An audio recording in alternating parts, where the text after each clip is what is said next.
Okay, let's dive into this. Welcome to this explainer on ancient governance, where we're unpacking Deuteronomy 17. What we're looking at here is a fascinating, highly structured blueprint for ancient societal order. It lays out the rules, the justice systems, and sets some incredibly strict limits on human power. So it brings up a super compelling question right off the bat. How exactly did ancient Israel govern without, modern institutions? Well, let's take a really fast-paced look at the three foundational pillars that basically held their entire society together. Pillar number one focuses on purity and strict punishments for the everyday citizen.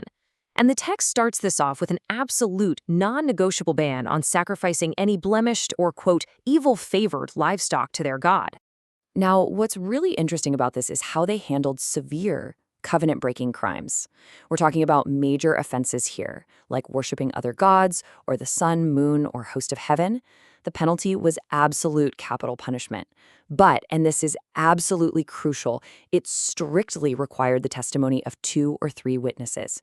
A person could never be executed on the word of just one individual. And the system actually went a huge step further in holding those witnesses accountable. They had to physically initiate the stoning process themselves before the rest of the public joined in. It's a harsh, visceral mechanism for sure, but it was specifically designed to put evil away from among them. That brings us to pillar number 2, the ultimate judicial authority, which focuses on the courts. Let's move on and see how this builds, because you have to wonder what happened when a legal matter, say a complicated controversy involving blood, pleas, or strokes, was simply too hard for the local authorities to figure out. Well, they had a built-in ancient appellate process.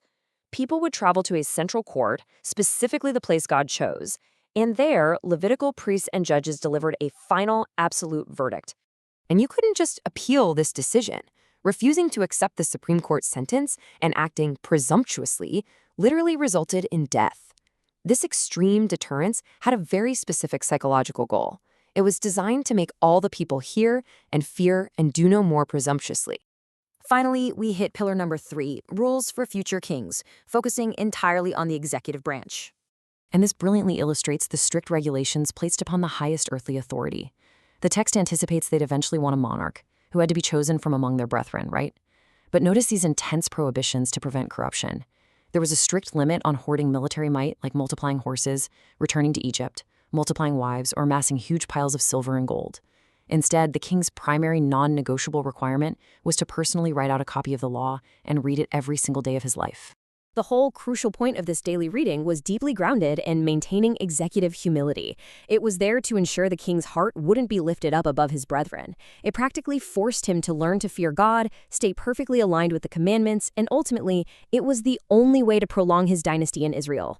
Which leaves us with a highly provocative question to wrap up. How do these ancient limits on power actually compare to the checks and balances we place on our own leaders today? It's pretty amazing how a civilization thousands of years ago wrestled with the exact same challenges of justice, human nature, and holding authority accountable. Thanks for checking out this explainer, and keep asking those big questions.